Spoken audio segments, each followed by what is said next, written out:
नमस्कार विद्यार्थी मित्रांनो, राम जाधव मॅथ्स अकॅडमी ह्या आपल्या युट्यूब चॅनलवर आपल्या सर्वांचं सहर्ष स्वागत आहे। विद्यार्थी मित्रांनो, आजच्या व्हिडिओमध्ये आपण पाहणार आहोत गणित इयत्ता 6वी प्रकरण 5वे। प्रकरणाचं नाव आहे दशांश अपूर्णांक आणि ह्यामधील सराव संच 17 पाहण्या अगोदर आपण पाहूयात दशांश अपूर्णांकांचा भागाकार कशा प्रकारे केला जातो। परंतु त्या अगोदर तुम्हाला माहित आहे अपूर्णांकाचा भागाकार कशा प्रकारे करतात। पहा, माझ्याकडे दोन अपूर्णांक आहेत 7/2 भागिले 1/3। तर आपण अशा प्रकारचे अपूर्णांक आहेत। आता दोन अपूर्णांक आपल्याला दिले आहेत 7/2 भागिले 1/3 यांचा आपल्याला भागाकार करायचा आहे। तुम्ही डायरेक्टली भागाकार करू शकत नाही, त्यासाठी तुम्ही पहिल्यांदा काय करता, पहिला अपूर्णांक जशाला तसं लिहिता हो 7/2 लिहिलात का नाही? यस लिहिलात। पुन्हा काय करता, भागाकाराच्या ऐवजी गुणाकाराचं चिन्ह लिहिता आणि जे 1/3 ची गुणाकार व्यस्त संख्या तुम्ही इथे लिहिता। म्हणजे काय करता, छेदामध्ये जे आहे ते अंशामध्ये लिहायचं आणि जे अंशामध्ये आहे ते छेदामध्ये लिहायचं।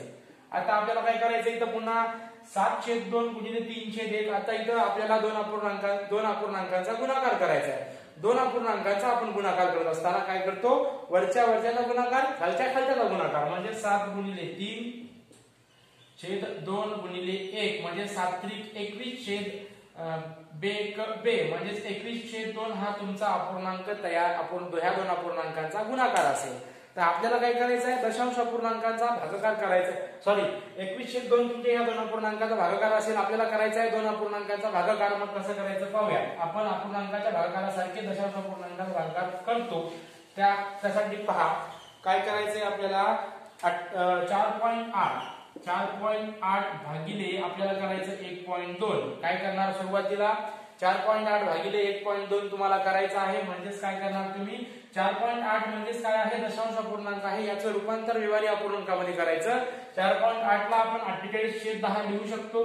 कारण काय आहे मागचं, म्हणजेच काय 4.8 मध्ये दशांश चिन्ह एका अंकानंतर आहे। उजव्या बाजूकडून आपण मोजतो, एक अंक यानंतर दशांश चिन्ह म्हणजे आपण छेदामध्ये 10 घेऊ शकतो। पुन्हा भागिले काय करणार, 1.2 आहे म्हणजेच 12/10 अशा प्रकारे आपण लिहू शकतो। 12/10 का लिहिले पहा, 1.2 आहे आणि 1.2 आहे म्हणजेच 12 आणि दशांश चिन्ह एक अंकानंतर आहे। उजव्या बाजूकडून मोजा, एक अंकानंतर आहे म्हणजे आपण छेदामध्ये 10 लिहू शकतो। पहा आता 48/10 भागिले 12/10 आहे। परंतु दोन अपूर्णांकाचा आपण डायरेक्टली भागाकार करू शकत नाही, म्हणजे पहिला अपूर्णांक जशाला तसा 48/10 आणि इथं भागाकाराऐवजी गुणाकाराचं चिन्ह आपण लिहितो आणि 12/10 ची गुणाकार व्यस्त संख्या काय असेल, 10/12। तुम्हाला गुणाकार व्यस्त जरी समजलं नाही तरी 12/10 आहे की नाही याची उलटी म्हणजे छेदाची संख्या अंशामध्ये, अंशाची संख्या छेदामध्ये आपण लिहू शकतो 10/12। आता इथं काय करायचं तुम्हाला, 10×1 10, 12×1 12, 12×3 24, 12×4 12×4 48 म्हणजे आपलं भागाकार किती येणार आहे, 4। तुमचा भागाकार आला बेटा 4। अशा प्रकारे आपण शोधू शकतो, दोन दशांश अपूर्णांकाचा भागाकार आपण करू शकतो। आता आपण पाहूयात सराव संच 17 मधील प्रश्न क्रमांक पहिला। चला, सराव संच 17 मधील प्रश्न पहिला दिला आहे, खालील भागाकार करा। काय करायचं आपल्याला, दोन दशांश अपूर्णांकाचा आपल्याला भागाकार करायचा आहे। प्रश्न पहिल्यामधलं पहिलं उदाहरण 4.8 भागिले 2 आपल्याला दिलं आहे, म्हणजे आपण काय करणार, 4.8 भागिले 2 बरोबर लिहिणार आणि हा 4.8 जे आहे की नाही, 4.8 दशांश अपूर्णांकामध्ये आहे, याचं रूपांतर व्यवहारी अपूर्णांकामध्ये करायचं। पहा 4.8 ला आपण 48 लिहायचं, कारण अगोदर दशांश चिन्ह विसरून जायचंय। पण आता मला सांगा, दशांश चिन्ह किती अंकानंतर आहे, उजव्या बाजूकडून मोजायचं, एक अंकानंतर दशांश चिन्ह आहे म्हणजे आपण छेदामध्ये 10 लिहितो आणि भागिले असेल 2। आता मला सांगा 2च्या छेदामध्ये काही नाही म्हणजे काय असणार आहे, 1 असणार आहे, म्हणजे आपण इथे 1 लिहू शकतो। पुन्हा बरोबरचं चिन्ह द्या। आता दोन अपूर्णांकाचा आपल्याला भागाकार करायचा आहे, म्हणजे दोन अपूर्णांकाचा भागाकार करत असताना आपण काय करतो, पहिला अपूर्णांक जशाला तसं लिहितो 48/10 आणि इथं भागाकाराचं चिन्ह आहे, याच्या जागी आपण गुणाकाराचं चिन्ह लिहितो आणि 2/1 आहे म्हणजे याच्या गुणाकार व्यस्त संख्या 1/2 असणार आहे। ठीक आहे, 48/10 गुणिले 1/2 आहे की नाही, यस। आता आपल्याला काय करायचं, ह्या दोन अपूर्णांकाचा गुणाकार करायचा। आता अपूर्णांकाचा गुणाकार करत असताना आपण काय करतो, वरच्या वरच्याचा गुणाकार, खालच्या खालच्याचा गुणाकार। म्हणजेच काय करणार, आता पुन्हा त्यापेक्षा आता इथं काटाकूट करू शकतो, 2×1 2×2 4, 2×4 8, 24/10 आपलं उत्तर असेल 24/10। आणि याला जर आपण दशांश अपूर्णांकात घ्यायचं आपल्याला, कारण आपण दशांश अपूर्णांकाचा भागाकार करीत आहोत, म्हणजे 24/10 आहे म्हणजे छेदामध्ये 0 आहे, म्हणजे 24 लिहा आणि छेदामध्ये 0 1 0 असल्यामुळे आपण काय करणार, या संख्येच्या उजव्या बाजूकडून एक अंक सोडून दशांश चिन्ह देणार म्हणजे 2.4 तुमचा भागाकार असेल. 4.8 भागिले 2 म्हणजे 2.4 तुमचं उत्तर असेल. आता आपण पाहूया त्याच्यामधलं उदाहरण क्रमांक 2. हा चल भैया काय दिलंय 17.5 भागिले 5. काय करणार सुरुवातीला जे दिलंय ते लिहा 17.5 भागिले 5 लिहिलात का? यस. पुन्हा काय करायचं आपल्याला दशांश अपूर्णांकाचं रूपांतर व्यवहारी अपूर्णांकात करायचंय. 17.5 आहे दशांश चिन्ह विसरा म्हणजे किती होईल 175 आणि दशांश चिन्ह किती अंकानंतर आहे 1 अंकानंतर आहे म्हणजे आपण छेदामध्ये 10 लिहितो. पुन्हा भागिले 5 आणि 5च्या छेदामध्ये काही नाही म्हणजे आपण 1 लिहिणार. अशा प्रकारे आपण लिहू शकतो का नाही? यस लिहू शकतो. खाली बरोबरचं चिन्ह द्या. आता 2 आपल्याला अपूर्णांकांचा भागाकार करायचा आहे. आता 2 अपूर्णांकांचा भागाकार करत असताना आपण काय करतो पहिला अपूर्णांक जशाला तसं ठेवतो, दुसऱ्या अपूर्णांकाची गुणाकार व्यस्त संख्या आपण घेतो आणि त्यांच्या दोघांचा गुणाकार करतो. पहा 175/10 जशाला तसे लिहा. 175/10 जशाला तसे लिहिलात का? यस. इथं भागाकाराचं चिन्ह आहे. आता आपण गुणाकाराचं चिन्ह लिहूयात आणि 5/1 5/1 ची गुणाकार व्यस्त संख्या असते 1/5. ते माहित नसेल तर छेदामध्ये काय 1 आहे ते वरती लिहा आणि अंशामध्ये काय आहे 5 तर ती खालती लिहा. लिहिलात का? यस. आता 175/10 गुणिले 1/5 आपल्याला याचा गुणाकार करायचा आहे. तर गुणाकार करत असताना आपण वरच्या वरचा गुणाकार करतो, खालच्या खालचा गुणाकार करतो. त्या आधी काटाकुट आपण करू शकतो. 5×1 5 5×3 15 उरले किती 2 आणि 5×5 25 म्हणजे 35 गुणिले 1 35 होतात आणि छेदामध्ये किती आहे 10 गुणिले 1 म्हणजे 10. आता 35/10 आहेत की नाही? यस.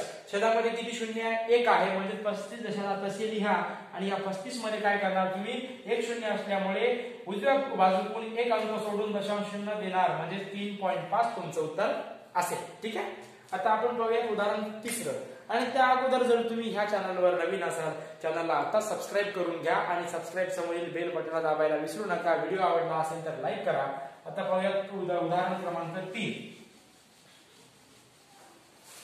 चला उदाहरण क्रमांक 3 दिले बेटा 20.6 भागिले 2 दिले का? यस.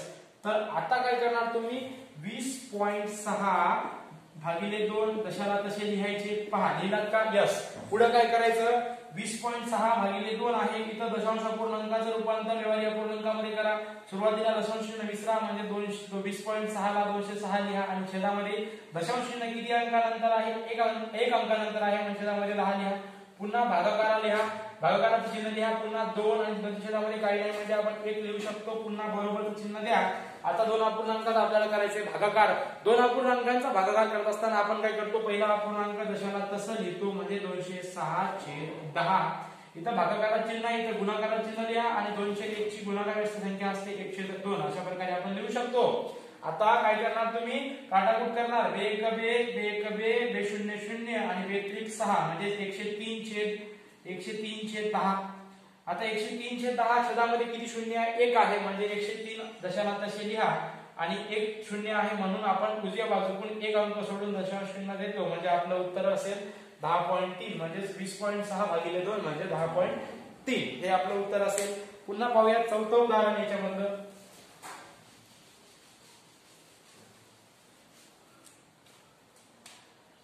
चौथं उदाहरण आपल्याला पाहायचंय. चौथं उदाहरण दिलेलं आहे बेटा 32.5 भागिले 25. हो यस. तर काय करायचं सुरुवातीला जे उदाहरण दिलंय ते ऍज इट इज खाली लिहायचं म्हणजेच काय 32.5 इथं लिहून घ्या. 32.5 भागिले 25 आपल्याला दशाला तसे लिहायचे. आता काय करायचं 32.5 आहे की नाही हे दशांश अपूर्णांकामध्ये आहे. याचं रूपांतर व्यवहारी अपूर्णांकामध्ये करण्यासाठी आपण दशांश चिन्ह थोड्या वेळासाठी विसरून जायचं. तर ही संख्या काय असेल 325 आणि छेदामध्ये आपण काय करणार दशांश चिन्ह किती अंकानंतर आहे उजव्या बाजूकडून मोजा. 5 नंतर आहे म्हणजे एका अंकानंतर आहे म्हणजे आपण इथे छेदामध्ये 10 लिहू शकतो. पुन्हा भागाकाराचं चिन्ह द्या आणि 25 लिहा. आता 25च्या छेदामध्ये काहीही नाही म्हणजे आपण 1 लिहू शकतो. आता खालच्या स्टेपला 325/10 भागिले 25/1 म्हणजे 2 अपूर्णांकाचा भागाकार करायचा आहे. तेव्हा आपण काय करतो पहिला अपूर्णांक जशाला तसं लिहितो म्हणजे 325/10 लिहिलात का? यस. इथं भागाकाराचं चिन्ह आहे याच्यासाठी आपण गुणाकाराचं चिन्ह लिहूया आणि 25 ची गुणाकार संख्या असते 1/25. ठीक आहे 1/25. आता इथं आपण काटाकुट करू शकतो. कशा प्रकारे पहा 25 एक 25, 25 एक 25, उरले किती 7 आणि 75, 25 त्रिक 75, म्हणजे आपलं उत्तर असेल 13/10. आता मला सांगा 13/10 आलंय का? यस. मग 13/10 आलंय आणि छेदामध्ये शून्य आहे, एकच शून्य आहे, म्हणजे आपण 13 दशाला तसे लिहायचे आणि उजव्या बाजूकडून किती शून्य आहे? एक शून्य आहे, म्हणून आपण दशांश शून्य एक अंक सोडून लिहायचा, म्हणजे आपलं उत्तर असेल 1.3. 1.3 तुमचा भागाकार असेल. कशाचा? 32.5 भागिले 25 आहे की नाही याचा भागाकार. याचं जर आपण सोडवलं तर काय येणार? 1.3 तुमचा भागाकार येणार आहे. आता पाहूयात प्रश्न क्रमांक 2. चला प्रश्न क्रमांक 2 आपल्याला सोडवायचा आहे. प्रश्न क्रमांक 2 दिलाय, रस्त्याची एकूण लांबी किती आहे? 4 किलोमीटर 800 मीटर आहे. एक रस्ता आहे, त्या रस्त्याची लांबी 4 किलोमीटर 800 मीटर आहे आणि रस्त्याच्या दुतर्फा म्हणजे रस्त्याच्या दोन्ही बाजूला काय करायचंय? दर 9.6 मीटर अंतरावर झाडे आपल्याला लावायची आहेत. तर एकूण किती झाडे लागतील हे आपल्याला काढायचं. ठीक आहे. म्हणजे आता सपोज तुमच्याकडे एक रस्ता आहे, हा तुमचा रस्ता असेल, रस्त्याच्या दोन्ही बाजूला झाडे लावायची आहे. इथून काय करायचे? रस्त्याच्या दोन्ही बाजूला आपल्याला झाडे लावायचे. म्हणजेच काय सांगितले यानं? रस्त्याची एकूण लांबी किती आहे? 4 किलोमीटर 800 मीटर आहे आणि दर 9.6 मीटर अंतरावर प्रत्येक अंतरावर झाडे आपल्याला लावायची. अशा प्रकारे झाडे इथं लावणार. परंतु झाडे एकाच बाजूला लावणार का? यांनी सांगितलं की दुतर्फा म्हणजे दोन्ही बाजूंना आपल्याला झाडे लावायची आहे. म्हणजे आपल्याला काय करायचं? दोन्ही बाजूला झाडे लावायची आहे आणि सांगितलं काय की 4 किलोमीटर 800 मीटर लांबीचा एक रस्ता आहे, त्या रस्त्याचा दर 9.6 मीटर अंतरावर आपल्याला झाडे लावायची आहेत. तर आपण काय करणार? 4 किलोमीटर 800 मीटर 4 किलोमीटर 800 मीटर आपल्याला दिले ना, तर याला आपण लिहू शकतो बेटा 4.800 किलोमीटर. अशा प्रकारे आपण याला लिहू शकतो आणि आपल्याला काय करायचं? 9.6 मीटर अंतरावर झाडे आपल्याला लावायची आहेत. तर एकूण झाडे किती लागतील ते आपल्याला काढायचं आहे. ठीक आहे. तर ते आपण काढूयात. चला पहा, त्या अगोदर आपल्याला काय दिलेलं आहे की 9.6 मीटर अंतरावर किती झाडे लागतील. म्हणजे आपण काय करणार? 4800 ला 4800 भागिले 9.6 करणार. ठीक आहे. 9.6 करणार. आपल्याला काय करायचं? याला भाग द्यायचा 4800 ला 9.6 ने. तर आपण सुरुवात नंतर काय करू शकतो? 4800 दिशाला तसे लिहा. 4800 भागिले 9.6 ला 96/10 अशा प्रकारे आपण लिहू शकतो का नाही? आणि 4800 ला आपण छेदामध्ये 1 लिहू शकतो. लिहिलात का? यस. आता दोन अपूर्णांकाचा तुम्हाला भागाकार करायचा आहे. तुम्ही काय करणार? पहिला अपूर्णांक ऍज इट इज ठेवणार 4800 आणि छेदामध्ये 1 आणि इथं भागाकाराचं चिन्ह असल्यामुळे आपण इथं गुणाकाराचं चिन्ह लिहूयात आणि काय करूयात? 10/96. ठीक आहे. कारण याचं 96/10 याचा गुणाकार व्यस्त संख्या काय असते? 10/96. तर आपल्याला माहित आहे 48 एक 48, 48 दुणे 96 होतात का नाही? यस. आणि इथं 1 आणि 2 शून्य म्हणजे इथे किती राहतील? 100 आणि इथं 2 राहिले, तिथे 1 आहे. बे 1 बे 5 10 म्हणजे 100 गुणिले 5 किती होतात? 100 गुणिले 5 म्हणजे 500 आणि रस्त्याच्या एका तर्फाला 500 झाडे लागतील. तर दोन्ही दुतर्फा किती झाडे लागतील पहा? रस्त्याच्या दुतर्फा आपण लिहूया रस्त्याच्या दुतर्फा रस्त्याच्या दुतर्फा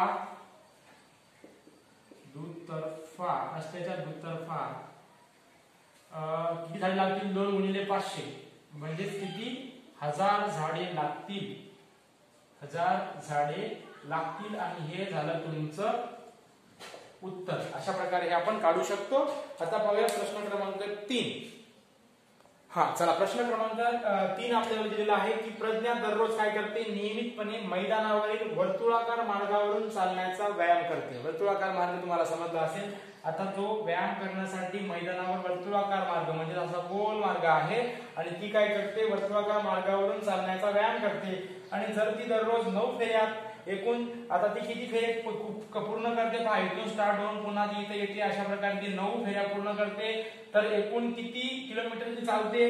3.825 म्हणजे 3 किलोमीटर 825 मीटर अंतर ती चालते. रोज चालते पहा 9 फेऱ्या पूर्ण करून. हा तर एका फेरीत ती किती अंतर चालते आपल्याला काढायचं आहे. म्हणजे आपण काय करू शकतो? 3.825 भागिले 9 आपल्याला करावं लागेल. म्हणजेच पहा 3.825 भागिले आपल्याला 9 करायचंय. म्हणजे 3.825 ला आपण व्यवहारी अपूर्णांकामध्ये लिहूयात. अगोदर दशांश चिन्ह विसरा म्हणजे 3825 झालेत का? यस. आणि छेदस्थानी किती येईल मग? 1 2 3 अंकानंतर दशांश चिन्ह आहे म्हणजे छेदामध्ये आपला 1000 येईल. 1 2 3 भागिले किती असणार आहे? 9. आता 9च्या छेदामध्ये काही नाही म्हणजे आपण 1 लिहू शकतो आणि बरोबर लिहा पहा. आता काय करायचं आपल्याला 2 अपूर्णांकाचा भागाकार करायचा आहे. 2 अपूर्णांकांचा भागाकार करत असताना काय करतो आपण, पहिला अपूर्णांक जशाला तसं लिहितो पहा. 3825 जशाला तसे लिहा. छेदामध्ये किती आहे, 1000 आहे. 1 2 3 आणि भागाकाराच्या चिन्हाऐवजी तर गुणाकाराचं चिन्ह लिहूयात आणि 9 ची गुणाकार व्यस्त संख्या असते बेटा 1/9. ठीक आहे. तर आपल्याला काय करायचंय, 3825 छेद 1000 गुणिले 1/9 करायचं आहे. तर आपण काय करू शकतो पहा, आपण काय करू शकतो, इथं काटाकूट करू शकतो का पहा. 3825 ला 9 ने भागूयात. 3825 ला आपण 9 ने भागूयात. 9 9 गुणिले 18 29 9 त्रिक 27 9 चौक 36 म्हणजे 36 2 राहिले 22 9 दुणे 18 9 त्रिक 27 म्हणजे 9 दुणे 18 राहिले किती 4 5 खाली घ्या 9 5 45 म्हणजे 45 मधून 45 गेले 0 राहतात म्हणजे 425 चा भाग बसतो म्हणजे 9 1 9 आणि इथं किती असणार आहे 425. तर आपल्याला लिहायचं 425 गुणिले 1 किती 425 गुणिले 425 गुणिले 1 छेद 1000 गुणिले 1 म्हणजे छेदामध्ये 1000. तर मला सांगा बेटा 425 छेद 1000 आहे तर छेदामध्ये किती शून्य आहेत, 3 शून्य आहेत म्हणजे 3 अंक सोडून 425 लिहून घ्या. 3 अंक सोडून दशांश शून्य द्या 1 2 3 आणि इथं शून्य लिहा म्हणजे 0.425 किलोमीटर अंतर ती एका फेरीत किती अंतर चालते 0.425 किलोमीटर अंतर चालते. किलोमीटर अंतर चालते आणि हे झालं तुमचं उत्तर. आणि तुम्ही हे मीटर मध्ये पण लिहू शकता. किती मीटर मध्ये 425 मीटर ती रोज एका फेरीमध्ये ती एका फेरीत पूर्ण अंतर चालते. चला प्रश्न क्रमांक 4. चला आपल्याला प्रश्न दिलाय प्रश्न क्रमांक 4. औषध निर्मात्याने काय केलंय 0.25 क्विंटल हिरडा म्हणजे हिरडा काय आहे वनस्पतीचं नाव आहे. हिरडा औषध वनस्पती 9500 रुपयांना खरेदी केला.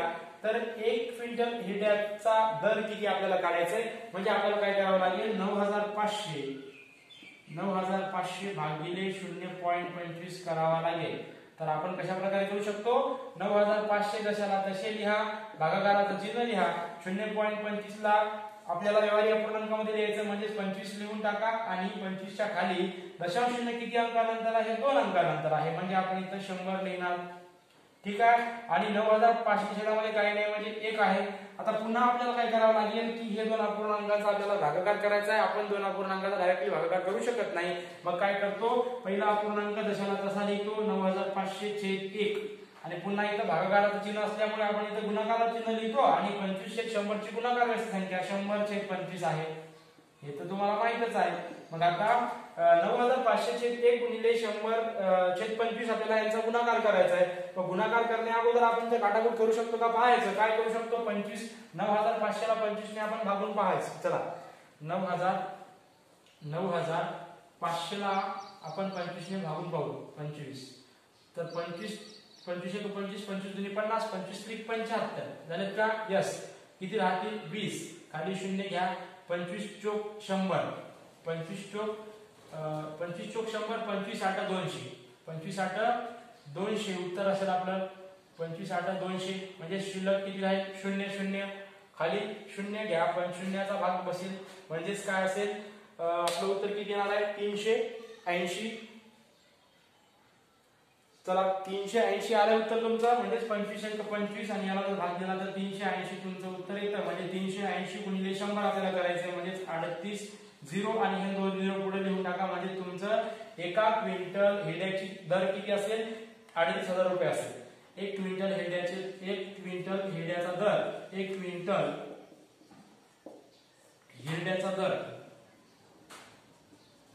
क्विंटल हिरड्याचा दर किती असेल 3.5 रुपये असेल 3.5 रुपये असेल आणि हे असेल तुमचं उत्तर. आणि अशा प्रकारे सराव संच आपला 17 इथे संपलेला आहे. जर तुम्हाला इयत्ता 6वीच्या कोणती व्हिडिओ पाहायचे असतील तर आपल्या चॅनलच्या प्लेलिस्ट मध्ये जा. प्लेलिस्ट मध्ये पहिल्या प्रकरणापासून तर प्रकरण 5व्या प्रकरणापर्यंत सगळे व्हिडिओ आपण ऑलरेडी अपलोड केलेले आहोत. जर तुम्हाला पाहायचे असतील तर प्लेलिस्ट मध्ये जाऊन पाहू शकता. आणि जर तुम्ही अजूनही ह्या चॅनलवर नवीन असाल चॅनलला आता सबस्क्राईब करा आणि सबस्क्राईब समोरील बेल बटनाला दाबायला विसरू नका कारण मी जेव्हा व्हिडिओ अपलोड करेन तेव्हा तुम्हाला नोटिफिकेशन तुम्हाला अशा प्रकारचे व्हिडिओ पाहायला मिळतील आणि तुमच्या अभ्यासामध्ये तुम्हाला मदत होईल. चला जर व्हिडिओ आवडला असेल तर लाईक करा आणि तुमच्या मित्रांपर्यंत नक्की शेअर करा आणि घरीच राहा, सुरक्षित राहा आणि अभ्यास करत राहा. तोपर्यंत बाय बाय आणि भेटूयात पुढच्या व्हिडिओमध्ये. तोपर्यंत